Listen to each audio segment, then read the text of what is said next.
How's it going, guys? This is House K MMA, and today I'm going to be going over my top 5 Ultimate Fighter winners. But before I get into that, if you want to take a second to like and subscribe, that'd be pretty cool. Number 1 is none other than Kamaru Usman. Kamaru Usman started his career 15-0 in the UFC. Before he won the belt, he beat Leon Edwards and Sean Strickland. He got the belt off of Tyron Woodley and defended it against Gilbert Burns, Masvidal twice, and Colby Covington twice. Then dropped two straight to Leon Edwards and had a pretty good little scrap with Khamzat Chimaev. Kamaru Usman was kind of like a bigger, stronger George St. Pierre almost. And he did everything he did in his career with horrible knees. So that's why he's number 1 on the top 5 Ultimate Fighter winners list. Number 2 is Robert Whittaker. Robert Whittaker won the Ultimate Fighter Smashes season, where I'm pretty sure it was Australia versus UK, or either that or New Zealand versus UK. And after he won it, he kind of just went in there and beat everybody. Like, after he lost to Stephen Thompson and Court McGee, like, he just decided it was a good idea to beat, Derek Brunson, Uriah Hall, Rafael Natal, Ronaldo Jacare Souza, Yoel Romero twice, Darren Till, Jared Cannonier, Marvin Vittori, Kelvin Gastelum. Like, his wins list is a murderer's row of really fucking good fighters. Very well rounded, very well rounded, strong as shit, punch you in the fucking mouth. Number 3 is Tony Ferguson. Tony Ferguson won season 13 of The Ultimate Fighter. He starts his career going 3-0. He lost a close one to Michael Johnson, then decided it would be really cool to rattle off 12 straight wins, against like Abel Trujillo, Josh Thompson, Kevin Lee, Anthony Pettis, Donald Cerrone, Gleison Tebow, Danny Castillo, Rafael dos Anjos. He had a rough end to his career. Well, he's only like, because his last fight he put one glove in the octagon. Well, he left one glove in the octagon. And I guess to say, like, I might be, but I don't know if I'm willing to do such a thing.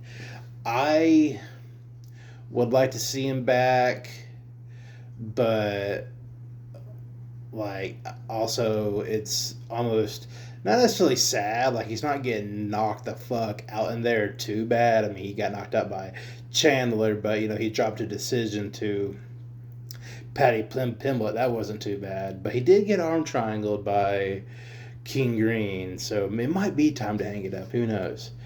But he was an interim champion. He won that off of Kevin Lee, so that was pretty cool. I remember watching that live. That was pretty tight.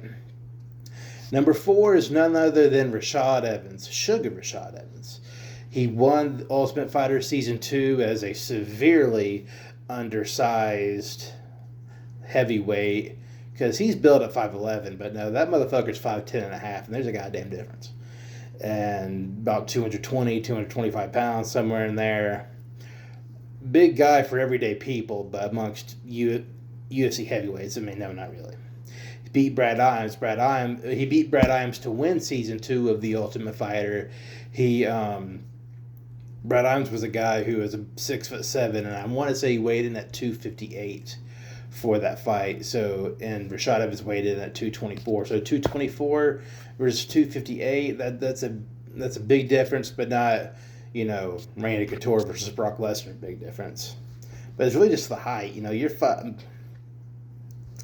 5'9" and a half, and I come across some folks at work who are 6'7", 6'6". I'm like, that's crazy. I wonder what it's like to be that tall. Like, in fighting a guy that tall is fucking nuts. I've never been in a fight, but I can imagine where fighting a guy who was 6'7" would that would just cause some issues. But he beat Brad Imes in a split decision. Then he went on to beat guys like Michael Bisping, Jason Lambert, doesn't get spoken about enough. Jason Lambert, solid fucking fighter. Stephen Bonner, R.I.P. Forrest Griffin, he got the belt from Forrest Griffin.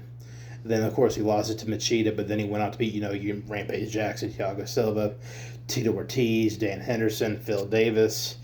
His record wound up being 14-8-1 in the UFC, but sorry. He wound up so he's 14-3-1 in the UFC, and then he lost 5 straight, which put him at 14-8-1. But before that, 14-3-1 in the UFC, damn good. He's number 4. Number 5 is Michael Bisping. Michael Bisping won Season 3 of The Ultimate Fighter. Solid journeyman throughout his whole career up until he won the belt. He beat guys like Matt Hamill, Chris Lieben, Jason Miller, Brian Stan, Alan Belcher, Talis Latis, of course, Anderson Silva.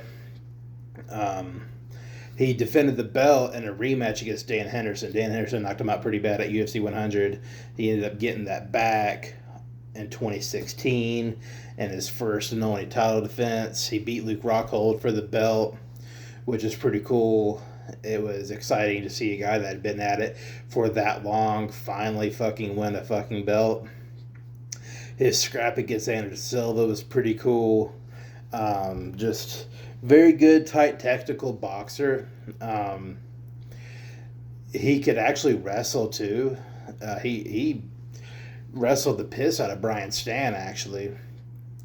He beat the dog shit out of Jason Mayhem Miller.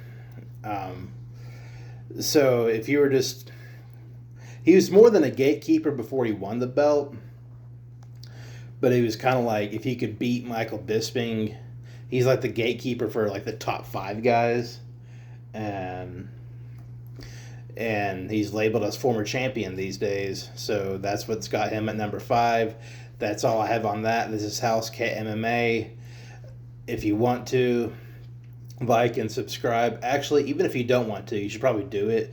I just think it would be a nice thing for you to do. Just, hit like and subscribe. I mean, I can hurt nothing.